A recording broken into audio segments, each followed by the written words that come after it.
You're now listening to Chaos Culture Radio. I'll be your host, Hakeem Bello. You can catch us on themediabums.com. For you fools who don't listen, THEMEDIABUMS.com. I came to give you life, culture, and tell you how to grow your money tree. And everything else, holla at me. Back at it for the third one. Whoa. Episode 3. Episode 333. Chaos Culture Radio. Culture Radio. Balling on you haters. One time. So, whew. This topic here, y'all should have known it was coming. Especially for you haters. Y'all should have been known this stuff was coming. Cause you suckers, you starting to notice y'all not respecting the game. You ain't respecting the game. Cause we have to talk about this because all the effery that's going around. Yep. Social media has been a blessing and a curse. And I just want to start this off before we just get in that. You know what I mean? For a lot of y'all who don't know is I'm using a term called Tuskegee Experiment. When they was doing tests on black people. Giving them all type of Do you have the dates? Do you remember when the Tuskegee... Yeah, that shit was maybe some years ago or something like that. I mean, you can pull it up real quick and just... Yeah, we can. I'll be looking it up in the background. But I'm going to let you go ahead and... Yeah, so social media is the new Tuskegee Experiment. For a lot of you youngers, you don't know, and y'all been... Y'all been good test subjects for the last couple of years since the inception of Facebook, Instagram, Snapchat. The things we've been seeing just let us know that it's like a what they call that, a Rocky Horror Show. You know what I mean? People fighting, shooting, having sex. World star. You know what I'm saying? And I don't think a lot of y'all know this. Like that shit you do on the internet, that's there forever. Forever, ever?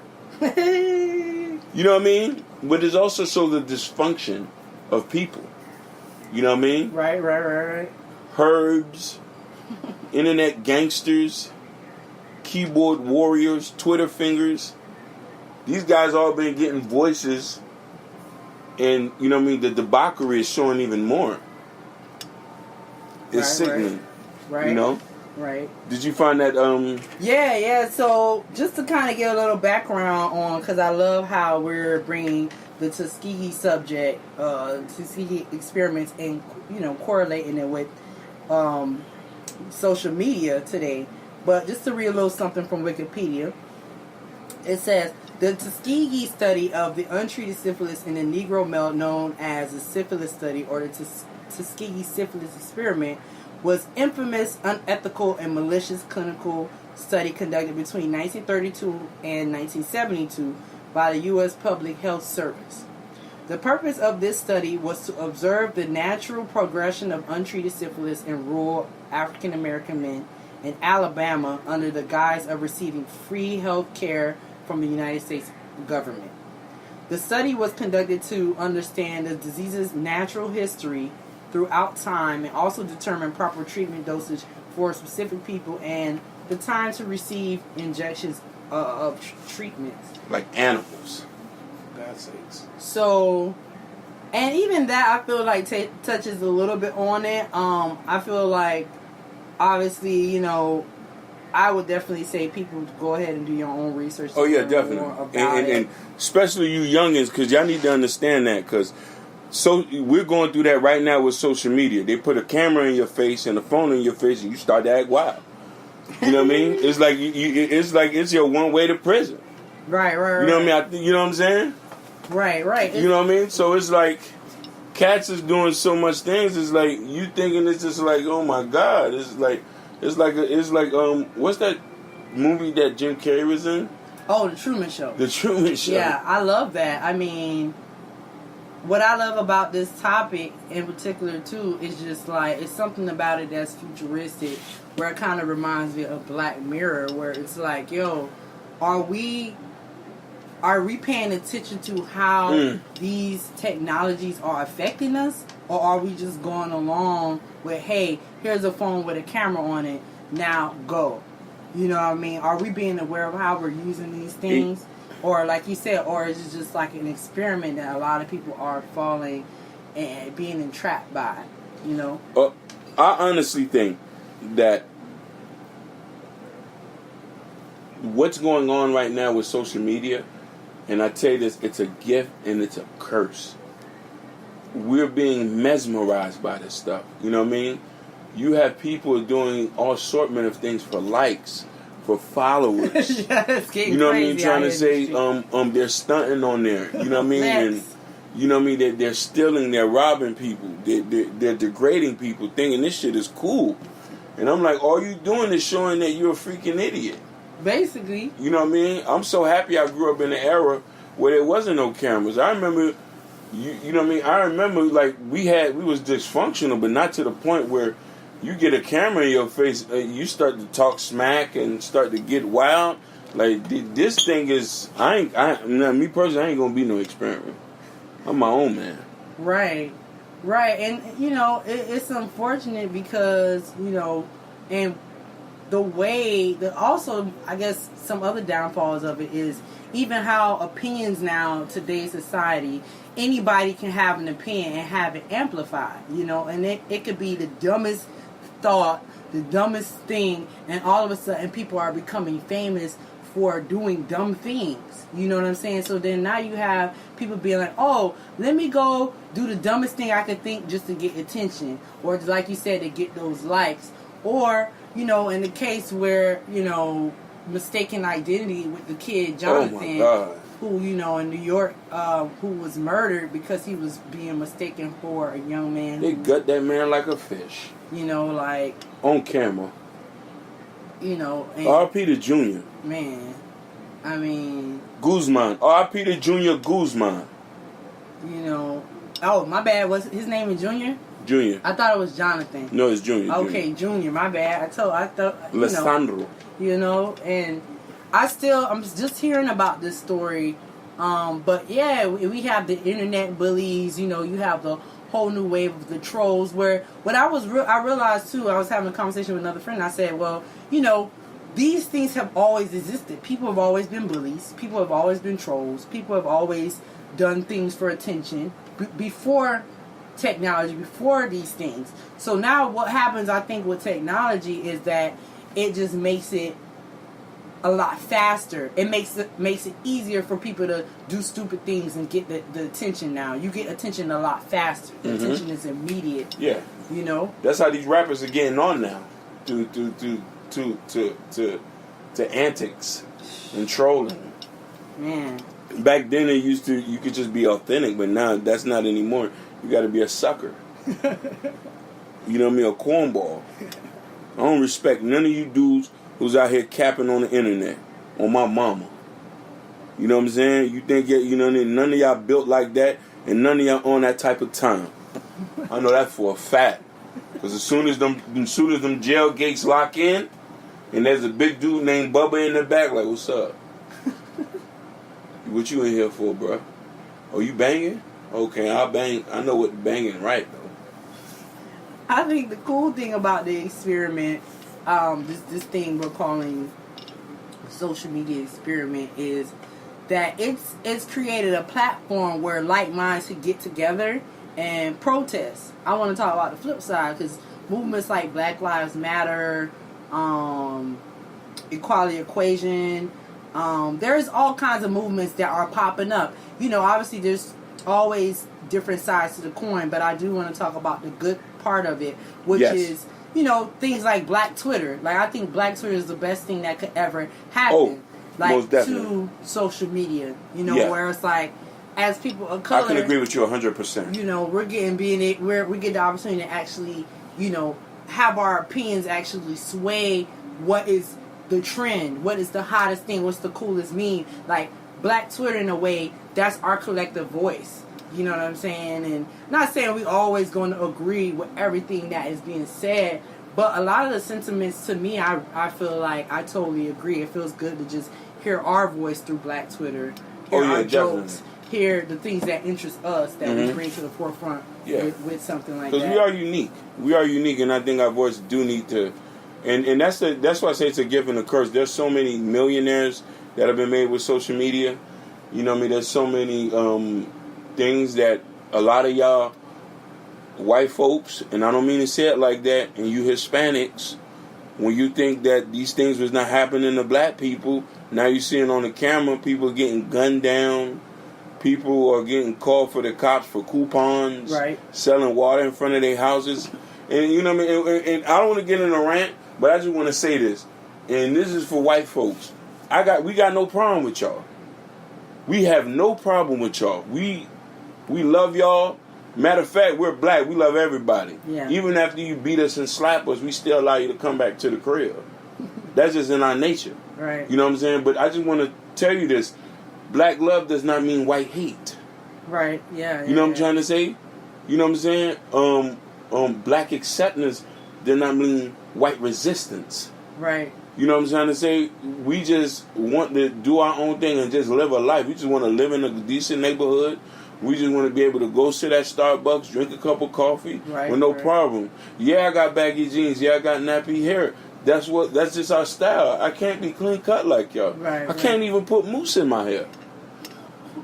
Now you going too far. My bad. I was just where the shea? One time for the shea butter babies out there. Yeah, I was just capping. We on that tip. And the coconut oil poppies, you know what we doing. We doing all natural, all organic. I was just capping. You know. Forgive me, I was just capping. Yeah, it's true. I mean, you saw what happened with the guys. I think it was last year. Was it earlier this year? The two black men who were profiled at the Starbucks. And, you know, the CEO of Starbucks, when he was talking, they interviewed him on some news channel. I forget what the channel is. My brother's always watching it. Was it the was it CNN? Probably CNN or something like that. But you know, this CEO, he was just like, he was so ashamed of the fact that the employees of Starbucks would do something like this. Starbucks is a big company, is a big corporation that pride themselves on making people feel at home. You know, you go to Starbucks to do your job. You know, it's the entrepreneur's office. You know what I'm saying? So, like, these two black men apparently, and of course I'm sure y'all already heard the story by now, but they went to the Starbucks. They was actually waiting for their business partner, and they were asked to leave. They hadn't bought anything yet, but they were waiting for their business partner. I don't know how many times I can count where I went into Starbucks as a college student. You know what I mean? And probably didn't even have the money to go buy that little treat or whatever they had in the thing, or to get an iced tea. And I'm in there just trying to use the internet, or I'm literally waiting on a friend to show up so we can have a business meeting. You know, like, these are the times we in where it's like, you know, just for being black, you having the cops called on you. Yeah. Which, to be honest, it's not that different from how it was in the 60s. No, nothing's changed. From the 80s to 70s. We still, it's been, I think, 156 years slavery and 89 more years to go. What the heck? I don't know where he's getting these calculations. 89 more years to go. But I also wanted to respond to that statement, too. I've never had those problems because I don't go into Starbucks. I don't go to Whole Foods. I don't go to Fresh Market. You know what I'm trying to say? I don't go to affluent neighborhoods. I stay right in the slums where I feel more comfortable, where I know that I feel safe. Right. You know what I'm trying to say? I think the worstest thing is to be gunned down or to have the cops call on you, because a police interaction right now means your last breath. I think, too, that also speaks to how black men have been projected as a threat. Because I think as a black woman it's different, right? Oh, yeah, like, very, very different. Even though today you have because of the situation we are in politically, black kids, black women, all types of people have had the cops called on them. Yeah, basically, there have been occasions where black women have been roughed up, just like that girl at IHOP, where where the cop was ripping her clothes off. Well, you didn't hear about that. They getting it into. Or the little boy who was shot in his backyard. I don't know how young he was. Stephen Clark or something like that. For having a plastic gun. The little girl who had the water, who was just selling water. They called Permit Patty, I think. Permit Patty. There's a new one called Coupon Carl. You know what I mean? Yeah, they're doing this thing, and this is why I think if you know you're in a situation where we're in a place where people don't like us, then we need to. And I know this might seem so. Y'all might not like me saying this. I guess it comes back to the thing like you want to be segregated. That's what they want. Because you want to know something. If it was an issue, they wouldn't call the police. So the thing I'm recommending people to do is do what the Chinese do. They create their own neighborhood. You can't go to Chinatown and tell anybody to leave or call the cops. You feel what I'm trying to say? But the problem is we live in neighborhoods we don't own. Right. We're just living there. We're just renting, or we're on Section 8, or we're on housing. So the thing is if you want to be respected or you don't want to not have problems, you need to create your own community. Own your own blocks, own the banks, hire your own elected officials, right. Voting your own police chief, right. So you can know everybody who's working for you represents the neighborhood. Right. You know what I mean? There's been so many times I've been in situations or been in neighborhoods where, you know what I mean, it's funny to say this, but we grew up in a neighborhood where our district representative was Hispanic or was a white guy, and this is 80% black. Right. You know what I'm trying to say? Right, and right. they're representing for us, and this is why the neighborhoods are still desolated, dilapidated. Right. You know what I mean? Because the person lives somewhere in a very nice neighborhood. He doesn't live here. So that's all I'm saying is this. I don't cry about those things no more. I just say, you want to know something? Let me buy a patch of land. If y'all want to come join me, come join me. Yeah, I think also, to add to your point, it's also about people being educated about what's going on in their neighborhood. You know, if the youth or even the people of the neighborhood, of the quote-unquote hood, if we're, you know, I understand people have an issue with voting, or sometimes people have records or different things where they can't vote. But if you're informed about what's going on in your neighborhood, then you can actually vote in people that you want to be in these positions. You know what I'm saying? Because now if we're voting in, I forget the lady who represents the Dade County area. She wears a cap. Oh yeah. I feel well. The point is that, you know, if we educate ourselves, we can uplift an individual that we would like to go up and bat and speak for us. The other thing is, yeah, I do agree with us building up our communities, and things, building up our own communities. But I also feel like this world, as much as sometimes society, there's divisive things to keep us apart.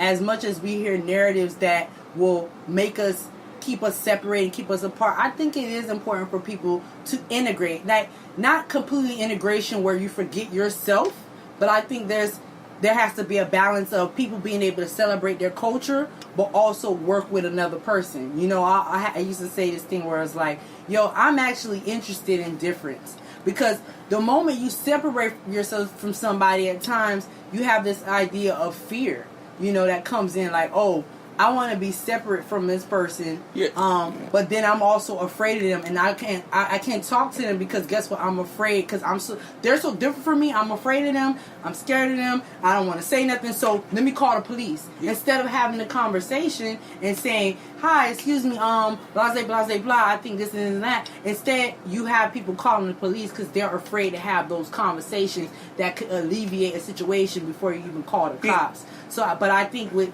the separation thing, that's what's creating those scenarios where people really feel separate from their fellow brother. Because at the end of the day, we're all one human race with our own cultures, thoughts, traditions, blah, blah, blah. But people need to be able to know how to communicate and handle stuff. Yeah. Let me also chime in on this, and let me tell you something. Like, blacks and Hispanic have always lived together for years.